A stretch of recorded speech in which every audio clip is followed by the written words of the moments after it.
Welcome to another CEO Wisdom Podcast, Neuroscience Edition. We have Tom Flatau with us. He is CEO. He loves to talk about mindset, about leadership, about neuroscience. So I am really glad to have him on. His two companies, his two main occupations, he's CEO at Teamworking International and keynote speaker at Vistage Worldwide. We're going to have a cool conversation today. Paul is live from the UK, Southampton, which is obviously in the south of UK.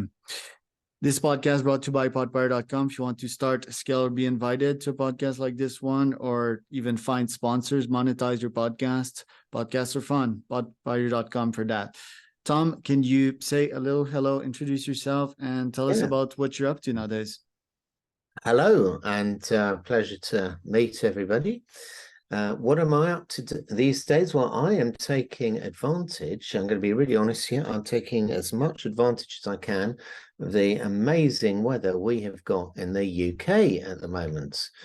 And I have deliberately taken every opportunity to go swimming in the sea. We live on the coast, kayaking with my wife and my daughters, collecting samphire to eat from the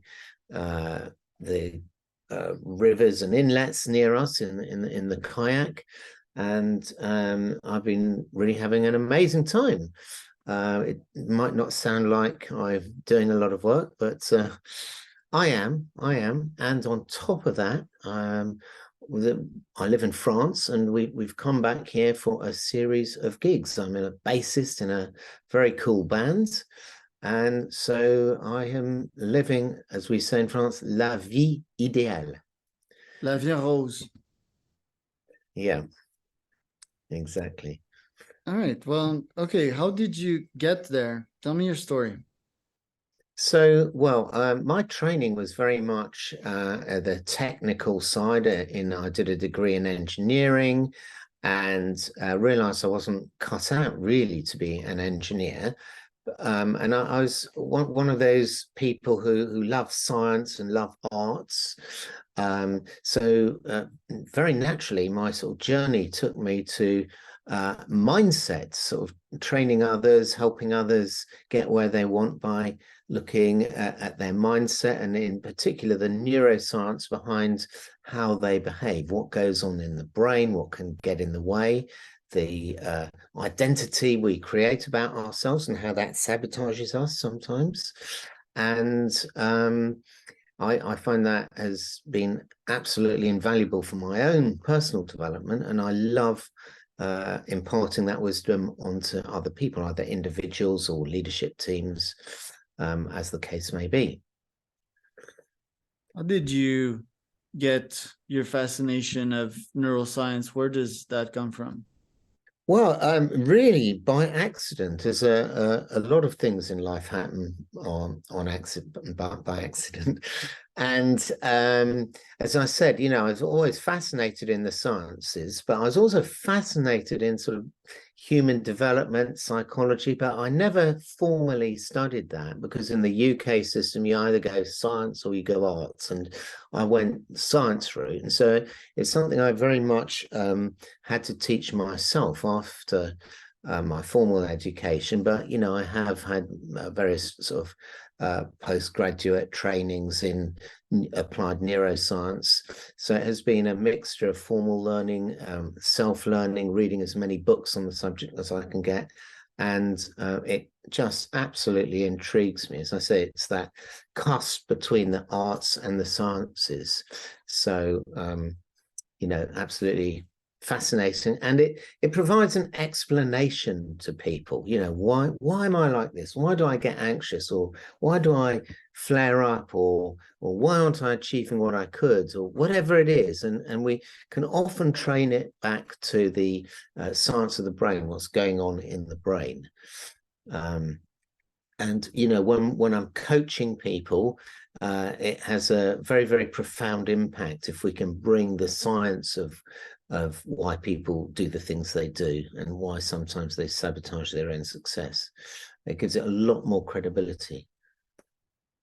Right. You said that you had two good last years. A lot of people do not have good financial year this year. The sales cycle are longer and the budgets are way tighter. How did you do that? Well, you know, I'm not going to pretend it was great planning and strategy. It's um, I'm not a great planner and I'm not a great strategist. So I'll put my hand up and admit that straight away. And I think it was more a question of just perseverance, persistence, solid plodding when we've had bad years in the past, not letting that get us down, sort of getting over that, sort of carrying on, being persistent, and all those traits that aren't very glamorous, perhaps, but really make the difference. You know, putting in the effort, and that really aligns with a key message that we teach is about growth mindset. Which is, or how do we grow and develop? It's by really applying ourselves. There's no such thing really as being a natural. So I guess it is, you know, putting in the effort, and you can't put in the effort if you're not inspired by what you're doing. So being inspired, and I get my inspiration from reading, research, educating myself, and helping others as well. I'm seeing here that you work with like a bunch of top brands as well. How do you typically unlock those? Is it through your relationships? Do you prospect them from cold? Is it something that's only achievable after decades, or is it something that we can quote unquote hack? Well, I don't think there's any hack about it. There's no easy ride. There's no easy solution. And actually, it's quite a funny story that myself and my wife started the business off many years ago, 20 years ago, and we just by chance I had a job in the Middle East in Kuwait, in the National Bank of Kuwait, and we thought, oh, it's rather fun working here. You know, it's much nicer working here in the hot, sunny climate than in the UK, where it's raining most of the time. So how did we get more jobs? And bear in mind, this was 20 years ago. We literally knocked on doors. We went into sort of tower blocks and saw, oh, HSBC are here. Oh, Emirates Airlines are here. And we literally knocked on the door, said, oh, where's the HR manager? We get introduced, and so it's really a very strange way, but that's historically how we started working with those sort of brands. And there's no way you could do it these days. You know, the security and everything else is a very different kettle of fish. But back then, it just so happened we were at the right place at the right time, and we were prepared to put in the hard work, put in the slog, quite literally. Bashing the pavement. You mentioned the growth mindset. I first opened the book Think and Grow Rich by Napoleon Hill. I think I was like 19. I also like needed that in my life. I was almost predisposed for that major growth phase. I was always ambitious, had somewhat great education. So I could probably say that, yeah, growth mindset would have come to me sooner or later. Can we shift someone that's been in a fixed mindset for pretty much their whole lives? Like, how can we make that shift happen in them from fixed to growth? Yeah, that is an incredibly good question, and one at the heart of a lot of things that we do. And you know, it tells my personal story as well.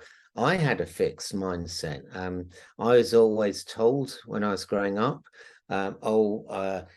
your brother's the intelligent one. You're good with your hands. And so, of course, I made that mean that I was really thick. Probably not the message that was intended, but that's how I interpreted it anyway. And I thought I was a write-off. I was consigned to be a B grade student, and no great things would happen to me. And then I came across this idea of growth mindset, kind of quite by chance. I stumbled over it. And the message was nothing is preordained. And then neuroscience backs this up and says it's all about what you do and the connections, the neuronal connections you make as you go through life. It's not about what you're born with. It's not the cards you are dealt, it's how you play your hands. And that's, I really took that on board and overcame all the sort of negative programming that I'd given myself. But before that was effective, I had to understand that, yes, the brain is an organ that is designed to adapt to change. So how do you get people to change from fixed growth mindset to fixed to growth mindset? Very good question, but a lot of it is explaining the science of the brain and how we form these stories, how we write the script about ourselves from a very young age. We're convinced that it's true. So it's about understanding that we created it. And if we created it, we can ditch it and recreate something much more empowering. And that is the journey that I take my clients on, whether they're individuals or teams. And again, backing it up with neuroscience, because one of the fascinating features of the brain is that we renew our neuronal connections, and we've got trillions and trillions of those. They're renewed in the hippocampus in particular on a weekly basis. Why would we commit all that metabolic energy to renewing connections that already exist? The answer is because we might want to change them. Yeah, so the brain is designed absolutely with change in mind. And once we make that clear to people, it's really is an aha moment and a moment of inspiration and enlightenment. They think, I can actually be anything I want. I can rewrite history. And to some degree, I've done that to myself. And that's why I'm so passionate about giving that gift to other people. Right.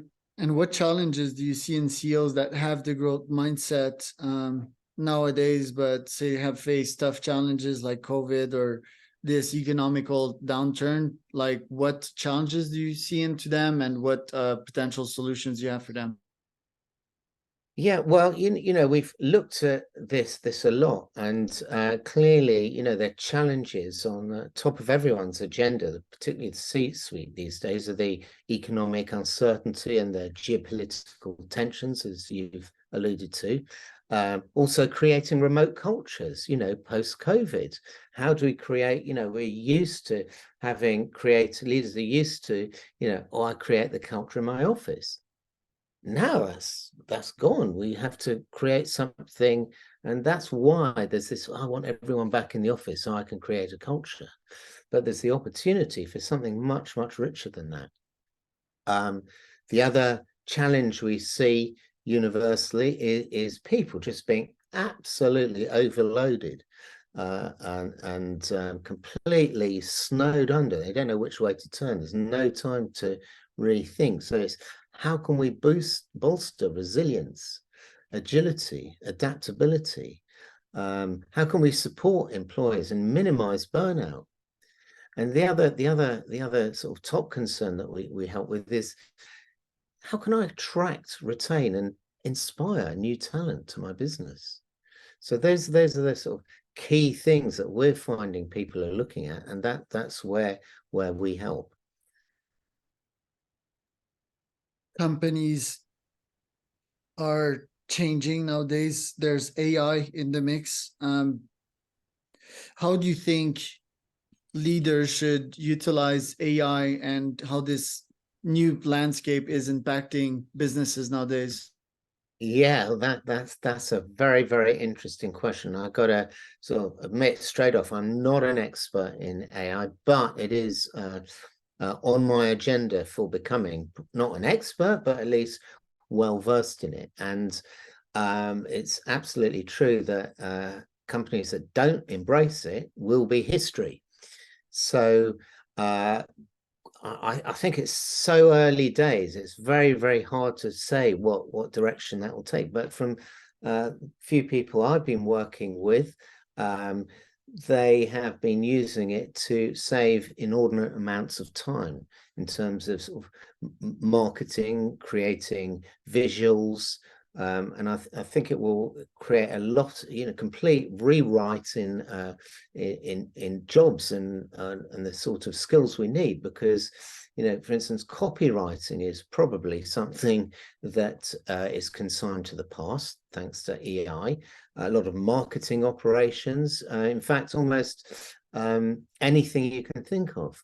And of course, education is very much being transformed by AI, but hopefully it won't put me out of a job, at least for the next few years, I'm hoping. Fingers crossed.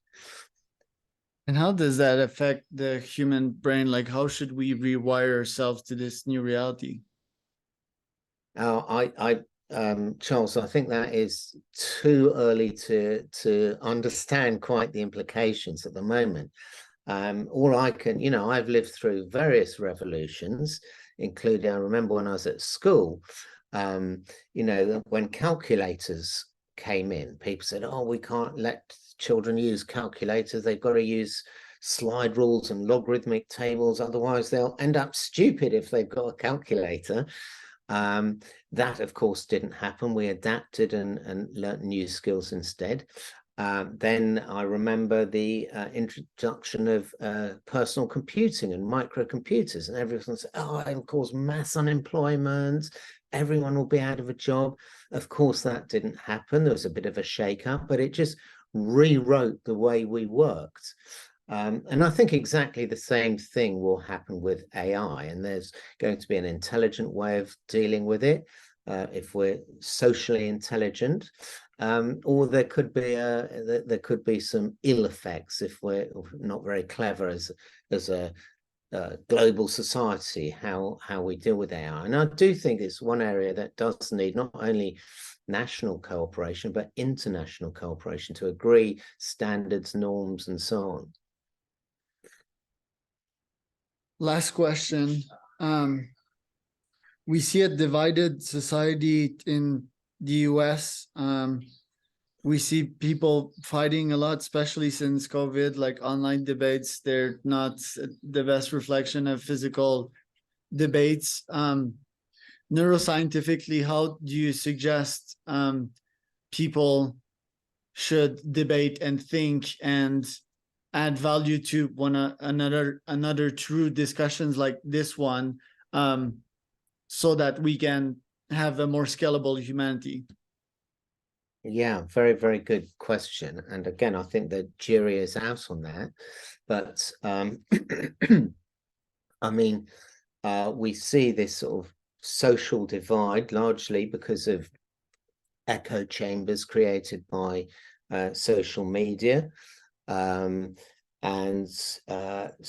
very sort of the post-truth politics, which is very divisive. And I don't know what the answer is. And a lot of people are confounded by this, but I think it is, if we think about the team development cycle, we have forming, storming, norming, performing. When there's a shake-up in a team, there's got to be a period of unrest and strife. And I think the same is true with everything that's going on at the moment. The world's being shaken up, not only the elements you mentioned, but climate emergency, that's a massive thing. The new sort of realignment of superpowers and so on. And I think it's just ripe for people to have very polarized opinions, and that's exploited by those who want to garner support for their cause. So I'm hoping, and I'm hopeful that it's just a period we're going of storming, like when there's snow globes. You shake up the world and snow goes. I'm hoping that that's at the moment happening, and it'll all settle down and we'll find a new, very comfortable normality. And in fact, history bears that out. The world has become kinder and safer as we go along the timeline of humanity. So I'm hoping this is just a little blip, and we'll end up with a much kinder, more humane society. Where can people find out more about you, Tom? Well, they can visit our website, team-working.com. They can email me directly, tom.flatau at team-working.com. That's a bit of a mouthful. So even if they say info at team-working.com, that will get to me, or connect with me on LinkedIn, and I'd be delighted to start a conversation. Thank you so much, Tom. I am Charles, founder of founderwisdompodcast.com. If you want to start scale, be invited to podcast, that is podpire.com.